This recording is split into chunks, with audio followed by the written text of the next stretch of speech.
So would you like to hear where Max is today? 4 years into our friendship, Max took Laurie, Brett, and I to the airport for vacation. And there was going to be about a month from when he dropped us off until he picked me up again. So that day arrived, and I was waiting for the gentle tap on the screen door. And I looked out into our driveway, and I noticed there was a Suburban cab there that day. I guess it was Max's day off. As I'm approaching the cab, I noticed it's got a hubcap missing. The trunk is popped open. No one's holding the door open for me. The windows are closed. The music inside is so loud, it almost looks like the cab is vibrating. And the driver looks like he hadn't slept in a few days. Need I say more? Open up the trunk. I immediately am greeted with a very greasy tire iron and spare tire, crumpled up newspapers. I make some room, place my suitcase in. As I try to close the trunk, it doesn't click. It actually took 3 tries to get the trunk to click closed. Open the door up. No soft saddle tan leather like in Max's cab. Blue vinyl, hot blue vinyl. Did you ever notice when there's tears in the blue vinyl in cabs, the drivers try to match the duct tape color to the color of the vinyl, and it's usually a powder blue versus a dark blue? A lot of duct tape in this cab. Crumpled up candy wrappers on the floor, sticky door handles. Music's blaring. Over the din of the music, the driver yells, "So what are we doing?" I said, "I'm headed to the airport. Where's Max?"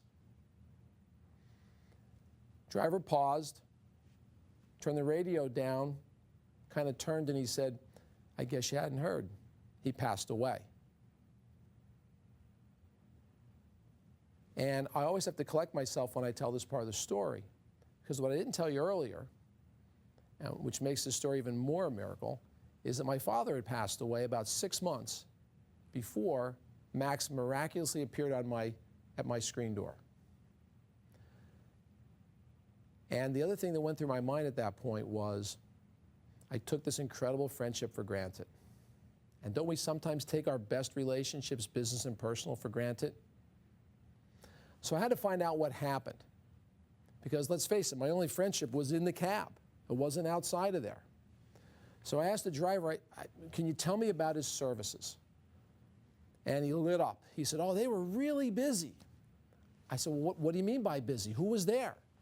"Well, there was a lot of people there in suits." I guess those were the CEOs. He said, "People that look like you." So I guess I still look like a sales rep. A bunch of kids running around. I guess those were the families he took to the airport for vacation. And he said, "A lot of old people."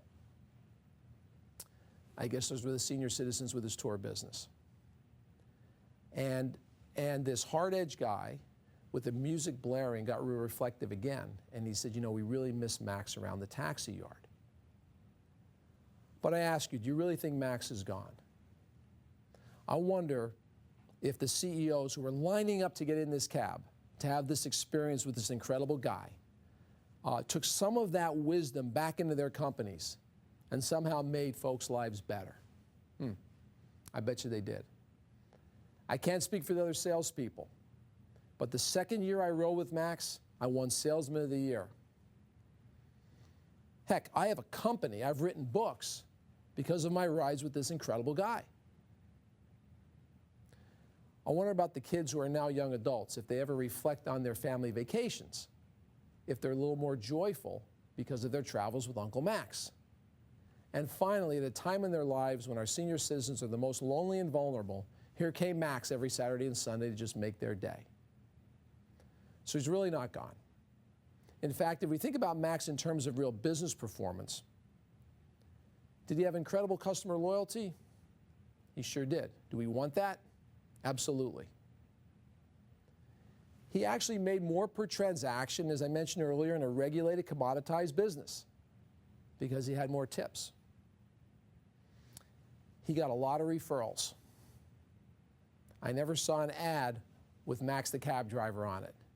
Yet his pipeline was full, his forecast was predictable. My favorite, though, is Max was competitor-proof. Max created an experience, an environment that all different types of individuals couldn't get enough of.